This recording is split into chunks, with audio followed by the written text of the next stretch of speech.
Olá, bom dia! Você está assistindo ao Repórter Visual, um programa acessível da TV Brasil. As novidades sobre o nosso programa você também pode acompanhar pelo facebook.com/Visual TV Brasil. O Repórter Visual começa agora, o primeiro programa jornalístico da TV brasileira feito em Libras.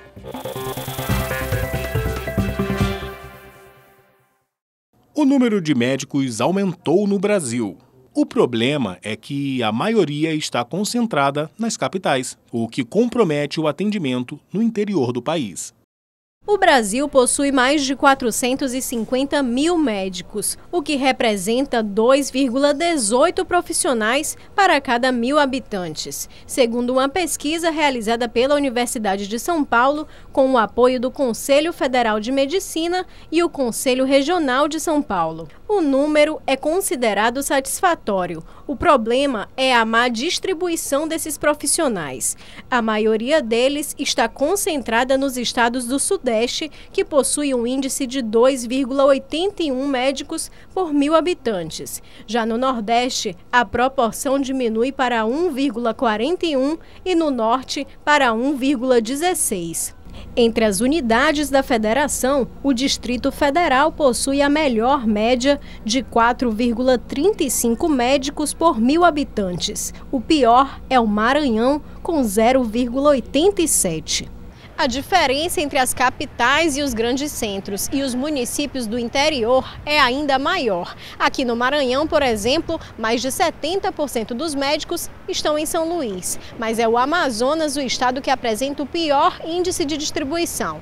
Mais de 93% dos profissionais estão na capital, Manaus. Para a categoria, a má distribuição é reflexo da falta de infraestrutura de algumas cidades, que se tornam pouco atraentes, pois não oferecem qualidade de vida e condições adequadas de trabalho. A falta de qualidade de vida e principalmente de condições dignas de trabalho faz com que os médicos se afastem desses locais, ou então permaneçam por muito pouco tempo. Primeiro, condição de trabalho. Nós temos que dar condição de trabalho para o médico ir trabalhar e ajudar a sociedade com aquilo que ele sabe, com aquilo que ele se preparou. O segundo, condição digna de remuneração.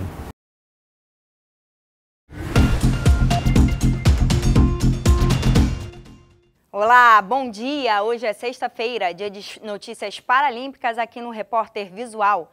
A seleção brasileira de judô paralímpico foi convocada para a Copa do Mundo IPSA, que vai ser entre os dias 18 e 27 de abril na Turquia.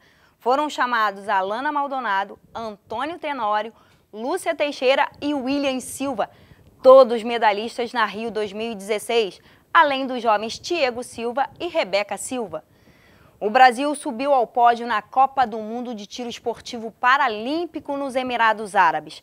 Ricardo Costa, Geraldo Rosenthal e Heloísa Miranda ficaram com a prata por equipes na pistola Standard P5. Na mesma prova, mas no individual, Geraldo foi o quarto. Já Alexandre Galgani quebrou o recorde nacional na carabina ponto .2250 metros deitado, ficando em nono no geral.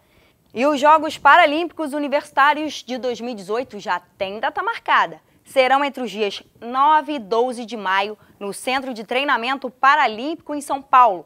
Atletas universitários de todo o Brasil irão disputar 8 modalidades diferentes. Cada estado vai poder escrever apenas um time, que poderá ser composto por atletas de diferentes universidades. Os interessados terão até amanhã, 31 de março, para se inscrever. Maiores informações no endereço eletrônico www.cpb.org.br. E no domingo, último dia do Mundial de Paraciclismo de Pista aqui no Rio, teve brasileiro mandando muito bem. A conquista de Lauro Xamã veio no último dia de competições do Mundial de Paraciclismo de Pista, disputado no Rio. Na última volta da categoria 15 km do Scratch C4 e 5, para atletas com menor grau de comprometimento físico, Lauro travou uma disputa emocionante com o australiano Alistair Donohoe. O ouro só foi decidido na linha de chegada, com o brasileiro levando vantagem. A conquista teve um gostinho ainda mais especial para o Lauro, já que aconteceu diante da família, que estava presente na arquibancada. Hoje eu posso dizer que, como eu estava comentando ali, eu sempre disse que eu era uma pessoa realizada depois da Paralimpíada do Rio. Ano passado eu tinha sido campeão mundial e para mim, com certeza, a emoção do Rio ainda tinha sido maior.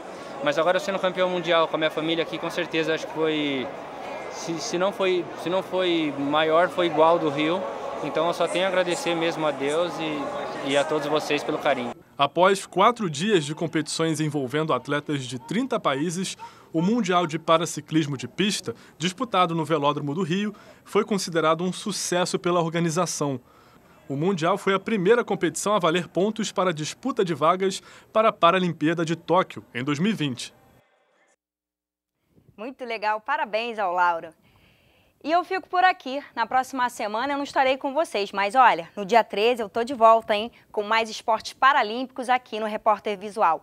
Bom fim de semana a todos e até a próxima semana. Tchau!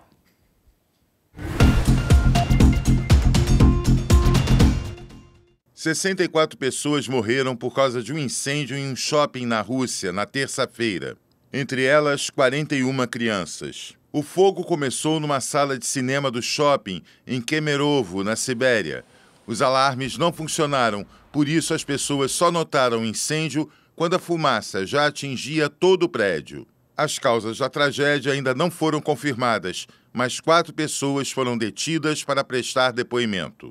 O ex-presidente catalão Carles Puigdemont está detido na Alemanha desde o começo da semana. Alvo de uma ordem internacional de prisão, ele voltava de uma viagem à Finlândia, quando foi detido cruzando a fronteira da Alemanha. Em Barcelona, milhares de pessoas foram às ruas para pedir a liberdade de Puigdemont e de outros presos políticos separatistas. As manifestações foram reprimidas pela polícia. Carles vivia exilado na Bélgica desde a declaração de independência da Catalunha no ano passado. A declaração nunca foi reconhecida pelo governo espanhol. Agora, a Alemanha tem 90 dias para decidir se vai extraditar o líder separatista para a Espanha, onde ele é acusado de rebelião. Na França, o presidente Emmanuel Macron participou ontem de homenagens ao policial Arnaud Beltrame, que sacrificou a vida ao salvar uma vítima de um sequestro na semana passada. O tenente-coronel foi uma das 4 vítimas do atentado que aconteceu em um supermercado na última sexta-feira e se transformou em herói nacional depois que se entregou ao terrorista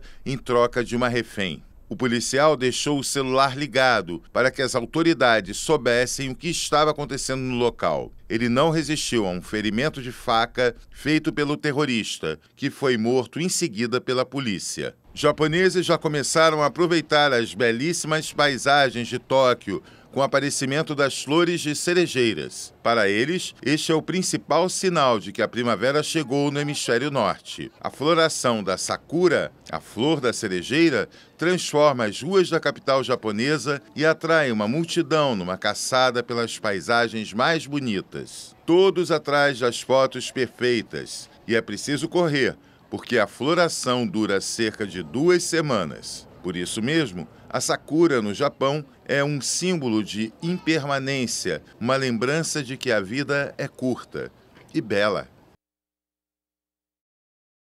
40 mil crianças e adolescentes desaparecem a cada ano no Brasil.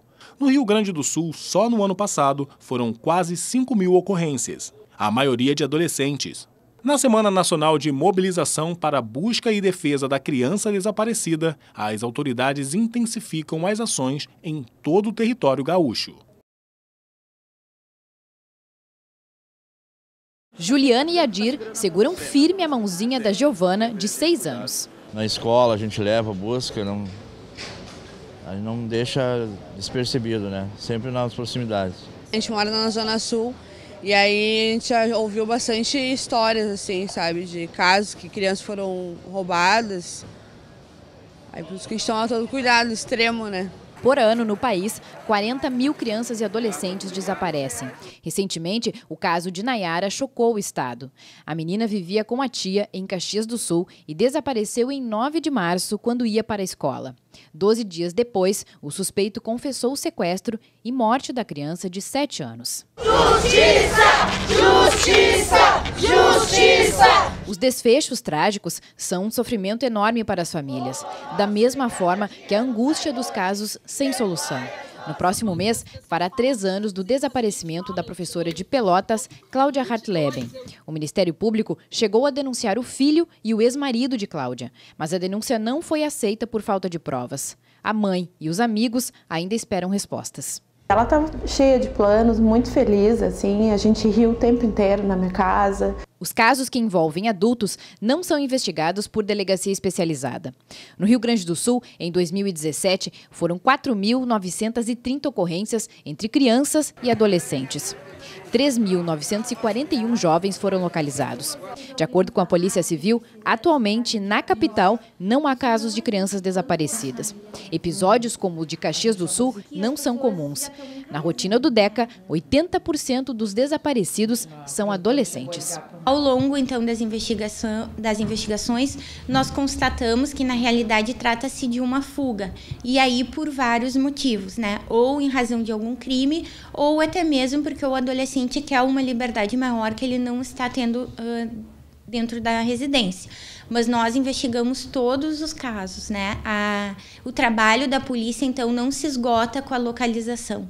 Uma das orientações mais importantes da polícia é notificar o desaparecimento assim que os familiares percebam. Não é necessário esperar 24 horas. O Repórter Visual fica por aqui. Pelo WhatsApp, você tem um canal direto de comunicação com a gente. Anota aí o número 021 974 522 300. Fique agora com o Repórter Brasil com tradução em Libras. Bom dia para você. Tchau!